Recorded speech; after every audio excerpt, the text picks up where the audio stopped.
we have maximum above ground size limits for the homes. Sometimes cities or HOAs will have minimum size limits. We have maximums, and the reasons are twofold. One, to maintain a human scale, so we don't have enormous homes, and also because one of the easiest ways to make homes more sustainable, or buildings in general, is to limit their size. Welcome to Home Green Homes Podcast. I am Izumi Tanaka, a green home advisor and a green realtor. Here I invite a variety of experts in the world of green homes and have conversations about how we can all live in healthy, resilient, and efficient homes. My guests provide insight in a wide range of topics, from designing, building, and living in green homes, purchasing or financing green homes and improvements, to how we can live to reduce the negative environmental impact from the way we live. My goal is to inspire and inform you about how we can make a difference in our own lives and our environment. Welcome to Home Green Homes Podcast. This is Izumi Tanaka. I am a green realtor and change agent with Latitude Regenerative Real Estate. Today I have a guest, Kalen Jones with Gaia Design. It's an architectural firm based in Utah. And we're going to hear about his wonderful projects he and his firm have developed in Utah, Moab, Utah. And so I'm gonna let you tell us all about it, Kalen. So first of all, tell us who you are and your background, and maybe you can start on the brief history of Mulberry Grove. Sure. So as you mentioned, I'm a Moab, Utah-based architect, and I've lived here for 30 years and seen a lot of change in the community. In 2005, I and some development partners became aware that this fabulous piece of property was becoming available. Historically, Moab has been an agricultural community, but like many places, we had watched orchards and fields converted to subdivisions, which often could have been anywhere. And we wanted to preserve a little bit of our heritage as well as local food security, and also create a product that was a little bit more geared around supporting pedestrians and agriculture and open space and wildlife. Now, so what year was that? Can you tell me a little bit about the specific of Mulberry Park before we start sharing the slideshows? Yes, it was in 2005. And so this is a piece of property that there's two creeks that run through Moab. Even though it's desert, it's in a little riparian oasis. And we knew there were other developers that had their eyes on it. And when the owner passed away unexpectedly, we pursued the property somewhat aggressively with the estate, because it had both the riparian areas as well as historic orchards and former orchards that had become overgrown and fields. So it was right next to a city park and on a city bike path. So it was a special place. And we thought it would be a good place to try out a different vision for what neighborhood development could look like here. Yeah, so I like to backtrack a little bit. I know that because I found you through your wife, beautiful wife, Susie, who is one of my meditation teachers. So were you and Susie already in that mindset of this creating a place that is more in connection with nature and that kind of mindset before you found this property? What was your motivation behind wanting to do this? Yeah, that's a great question. So early in my life in Moab, I and some friends attempted to create a co-housing community, if you're familiar with that development type. Sure. And Susie actually moved to Moab to be a part of that project. And that's how I met her. That development ended up not succeeding. But we still had a desire to create a place that, even if it wasn't strictly co-housing, that embodied some of the benefits and design principles of co-housing, such as the real pedestrian orientation with peripheral parking, preserving a lot of open space, in part by making the lots smaller to give each lot the benefit of access to open space while still working within the same density, and hopefully, and also making it more friendly for kids by reducing the amount of car traffic within the development itself. Yeah, So, we were definitely had that momentum coming out of the failure of the previous project. right. I understand. So I'm going to start sharing the screen today that you kindly shared with us. We are Yes. looking at this plot. Yes, so this is an artistic rendering, which very much resembles the actual plat, which we'll see in the next screen. Along the north edge is Mill Creek, which is a riparian area, and that has the area alongside it is preserved as permanent open space. The area in the middle of the bottom edge has orchards on the left, which are pear and peach, which grow great here, as well. And then the area to the right that shows more agriculture is currently an overgrown orchard. It hasn't developed as farmland yet, but it is also in permanent open space. The open space is held by Utah Open Lands, Utah-based land trust, which exists to conserve agricultural and wild areas. Now, how many acres and how many plots are there? It's 20 acres and there are 42 lots. And they are all built. They're actually 46 homes right now. There are 12 that have yet to be built. So oh, wow. 75% built out at this point.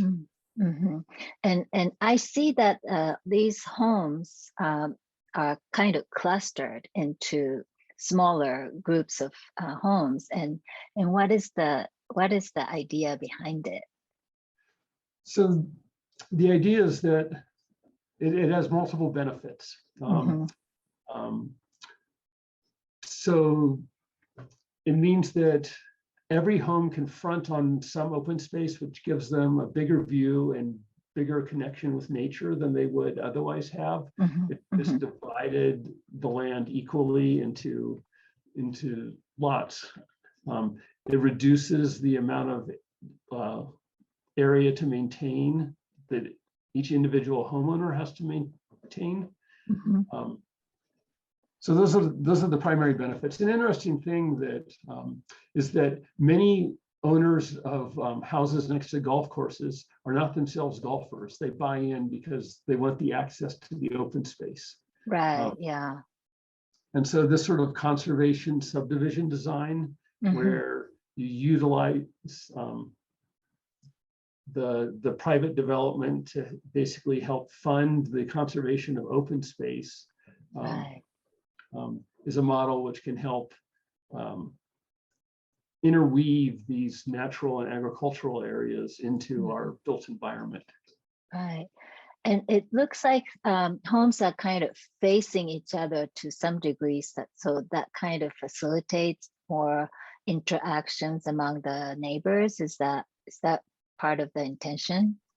Well, the intention is a nice byproduct. The intention was that the homes would all have some element of passive solar design. So I don't know if how familiar you or your listeners are with passive solar. Sure. But basically you design the homes tend to be elongated on the east-west axis, and there's I more see. windows on the south side to let the sun in the winter. The Mhm. overhang on the roof overhang on the south side blocks the summer sun when it's high from entering the house, but in the winter the sun is low and it can shine in. Mhm. And then if you have heavy things inside the house, like mass floors, which are made of concrete or stabilized earth, that can absorb the heat of the sun during the day and then re-radiate it at night. Mm. Well thought out. So let me see. This is a more of a technical drawing, so I'm going to move forward. Yeah. And this is what it looked like before. So tell me about this. What was this like when you first found the place? Yeah, so it had one permanent building on it, which actually is semi-permanent. It had been moved in decades ago from many miles away, but it's an old log cabin. And then it had another part of the property behind it had been used as a chuck wagon entertainment venue. That got moved off to another site. And more recently, it had been for a couple of years a camp for at-risk kids. Oh, wow. Yeah, but while all the land had been farmed at one time, at this point it was largely abandoned, and the orchards were hanging on because the groundwater is relatively high. And there was a mix of beneficial trees and weed trees that were growing up. When you bought the property, this whole big 20 acres, you already had the idea of creating this community, and you sold those plots one by one to individual homeowners, correct? Yes, we did. So it was an unconventional development. It has very narrow streets. They're wide enough for fire trucks, but the paving is only 10 feet wide. We really wanted to human scaled and focus on the needs of pedestrians and bikes more than cars. So for the most part, people don't park at their houses. Drive in obviously you need to be able to drive in for construction and for delivery, or if you're packing up for a vacation. And it's sort of, there's no hard and fast rule about what's acceptable, but people very much know and buy into the intent. But as a result of having this somewhat unconventional design, there was negotiation with the city about what we could do and what we couldn't do. But it's developed as a planned unit development, which it's a common development type which affords more flexibility than many cities' sort of standard subdivision requirements. But as part of that, we had to create the homeowners association as part of the development approvals. And we definitely wanted to have the ground rules in place, like both how it was governed, as well as the more unique features. And the city wants that because there's features that are owned in common. In a conventional subdivision, like all the infrastructure is often handed over to the city for maintenance into the future. In this case, there's parking areas and carports and storage units and the internal streets, which the HOA is responsible for maintaining. And so we needed a structure for them to self-govern. It is pretty common with HOAs that there are architectural standards, but because of the values with this development, they're a little different than typical. So relative to their occupancy. Another architectural element was just that on the most public side of each house, the massing has to be broken up, so it's not just a monolithic wall. And we also developed our own, what we call a green building program, which is similar to green building certification programs, which Right. I imagine you're familiar with, like Mhm. LEED. Mhm. Only because this is geared towards homeowners, Mhm. it's a little bit more prescriptive and written in layperson's terms. Right. Because So we want to be able to appeal to both, I mean, there's people there that they built their own home, it was their first home, and they didn't necessarily have the technical skills that professionals bring, and we wanted to be accommodating for that. right. So you people who came to own a property here, they came and bought the lot, and then they built their own homes based on the specifics that you provided. Is that correct? That's correct. And Mm-hmm. some people built their own home. Many Mm-hmm. people, I ended up designing many of the homes, Mm-hmm. and contractors ended up building many of the homes. Mm-hmm. But because we didn't build out the subdivision initially with a limited set of plans, there's a lot more diversity. Mm-hmm. It looks more like a mature neighborhood might in a city, where homes have evolved and been remodeled or reconstructed over time, rather Right. than the more cookie cutter subdivision that you often get. Right. So can you tell me can you tell me what the green you said green building program? Yes. So can you tell me a little bit about those some of the specifics that other than what you already mentioned? Yeah. So it requires above building code insulation levels Mm-hmm. and energy efficiency of equipment. Mm-hmm. And when we first adopted it, it was significantly above what the code back in the mid-aughts was. Mm-hmm. Over time, fortunately, the standard building code has improved, Right. to the point at which at least the 2021 residential code is equal to what we had adopted back then. Mm-hmm. The state of Utah hasn't actually adopted the most efficient building codes. Mm-hmm. So, but so we let the International Energy Efficiency Energy Conservation Code govern. Right. And then we also emphasized natural, meaning unprocessed and local materials, which like building with straw bale and earth finishes, which have the benefit of, it tends to be a reduced carbon, both via the materials themselves and transportation. Mm-hmm. And we incorporated requiring dark sky friendly lighting, which in the intervening decade and a half, Moab City has adopted as well, but we led on that. And as well as requiring wetter, conservative, and or edible landscaping. Mm-hmm. So those are, and there's more details to it, but those are the high level features. I see. And you mentioned earlier that the homes are oriented according to the sun, right? So are the homes all required to be net zero, or is there any renewable energy requirement? So it's a point-based system, and there's a few things that are required, but then Right. the homeowners have a menu of options to choose from. And Interesting. having a minimum level of passive solarness is required. And then they can get more points if they go above that. I see. So And then, go ahead.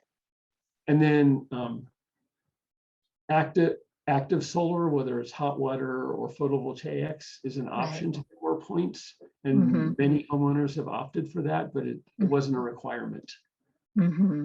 I see. And, I think there was a period where the economics of it were favorable when we might have required it, but now because of our utility rate structure for net metered solar, I don't know that we would ask it of homeowners. So it's interesting to watch how these various factors evolve and interplay over time. Mm-hmm. Now, so you said that how many homes are built currently? 30. 30. And 30 out of 42, right? Yes. 42. So are those homeowners all like full-time residents? And I just want to ask you, what kind of people are they? Like, how did you attract these people to this community? Well, we just hired a realtor to market it. Marketing is Uh-huh. a big job. So Mm-hmm. we just wanted to get it out there via the usual channels. Mm-hmm. But then just the design of the community, as well as the CCNRs and the green building program, Mm-hmm. self-selected for certain types of people. So Mm-hmm. they tend to be more progressive, Mm-hmm. and they tend to be, I would say they tend to be a little younger. There's quite a few families, because of the reduction in cars in the community. It makes it much safer. So Mm-hmm. see like chalk markings out on the street, and in a way that maybe we used to see when we were growing up, but isn't here. Yeah. Yeah. It It sounds like it's very conducive to community building. Yeah. There are some second homeowners. Mm-hmm. So it's interesting when we brought this project to market right at the beginning of the Great Recession. Right. And we had to take a significant haircut for the first number of lots that we sold, and we were just happy to be keeping the cash flow going. Yeah. But then we came out of the Great Recession and the housing market took off, and our realtor told us like 75% of the inquiries she was getting were from second homeowners.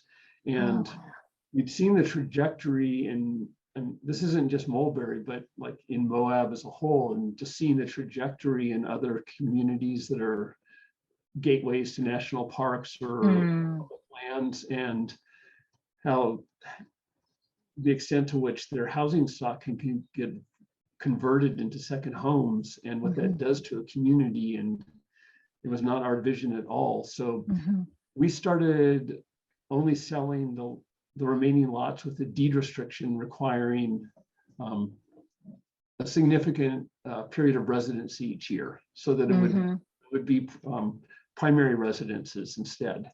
I see. So what do you mean by significant period? Like more than 6 months out of a year? I mean, we have Yes.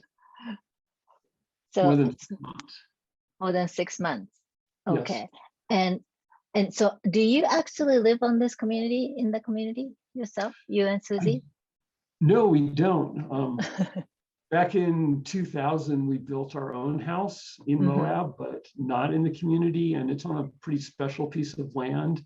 And it's a small passive solar straw bale, net zero, and it's in the sweet spot. And even though I really like going over to the neighborhood and seeing how it's growing and all the interactions with people, not quite ready to give up I see. where we live now.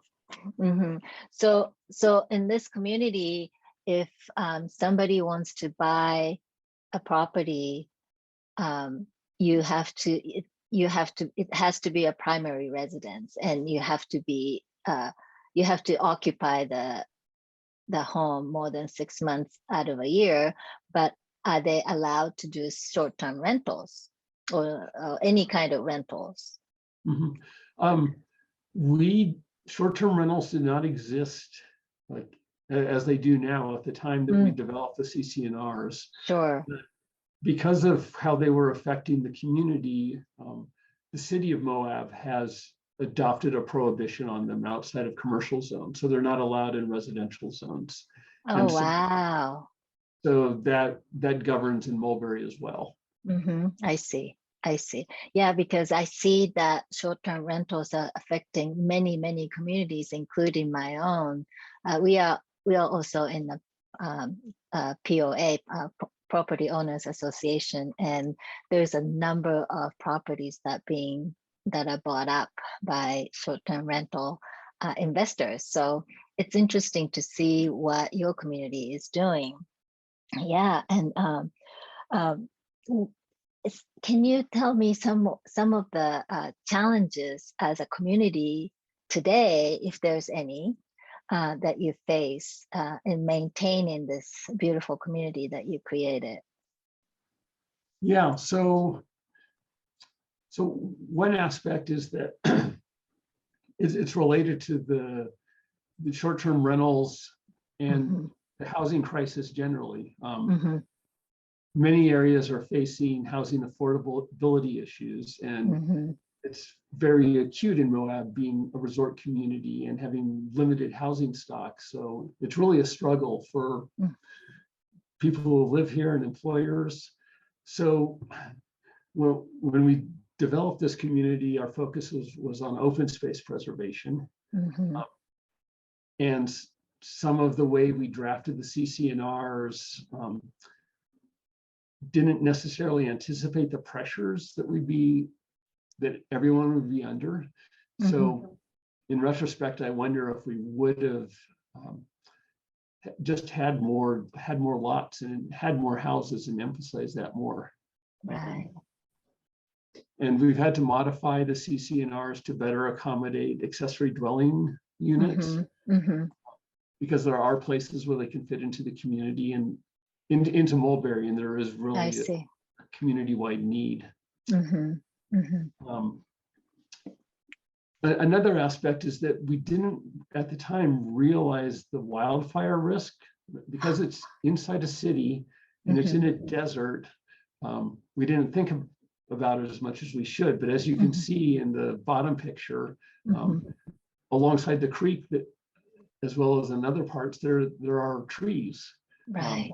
And so over the years, there have been a number of fires, not in Mulberry, but along this riparian corridor. So in retrospect, I think we would have held some of the lots a little bit farther back from those forested areas that we wanted to preserve. So are the current homeowners all original owners who came to own these properties? No, there's been some turnover. Oh, yeah. Okay. Yeah, I mean, people's lives change. One person ended up moving away and sold their house, and then moved back and has told me he was sorry he sold his house because now he's elsewhere. And another family has they've outgrown their first house, and so they are moving to a different lot within Mulberry and building a larger house to accommodate their family's needs. I see. Other people invested with the intention of retiring here, and then for different reasons, that's not the trajectory their life took them. And so they've sold them to other people who are ready to build. So I see. Yeah. I see. So there are some turning around. Other newcomers who may be coming to see this community, how can they find out about this? So we're in a little bit of a transitional state. We used to have a website that the development partners had during sort of the initial period of lot sales. And now the Homeowners Association is in the process of rebuilding that website. I see. Less outward focused and more just about the needs of the residents. I see. And that's not live yet. When lots go on the market, typically they're sold through realtors. I see. So I see. So yeah. how can I was going to say, but in any event, the HOA can provide all the documents. I see. So what's the how can we, like, if I didn't know anything about you, if I didn't know you, and if somebody hear about this community, how can people find out? So who can we contact? So if you're interested in design services, you can contact me, and I'll Sure. which is Kalen@withgaia.com. Okay.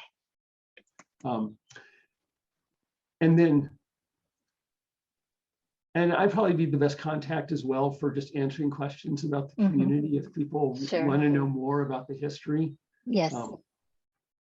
And then if people are actually thinking of purchasing, then the HOA president can fill them in on the current state of what's happening at Mulberry Grove. So you can make that connection. Yes. Great. So this whole community, Mulberry Grove, it sounds very much like a very good candidate for living community. You know, you're familiar with them, right? Yeah, living community or living building. Yeah. Have you considered getting certified? That's an interesting question. I have not, but perhaps we should look into it. I'm only asking because I just completed the course to be LFA, Living Future Accredited Professional. So this is perfect. This is like the kind of community that could get certified for living community. Yeah, let's look into that. I know that there's a few straw bale affordable homes that have been certified under the Living Building Challenge, or at least they're in process. I think it's still they're still in their first year, so they're establishing performance. Yeah, yeah. Well, this was so interesting and inspiring, and I'm so grateful that people like you are developing something like this. Are you in the process of developing anything like this anywhere else currently? Not as holistically. 2 years ago, I partnered with a local affordable housing developer that does affordable straw bale, a small subdivision with them, but it didn't have nearly the breadth of sort of innovative design features as this one did. I see. But I would imagine that this is kind of your passion. Yes, very much so. I would hope that you would create something like this more.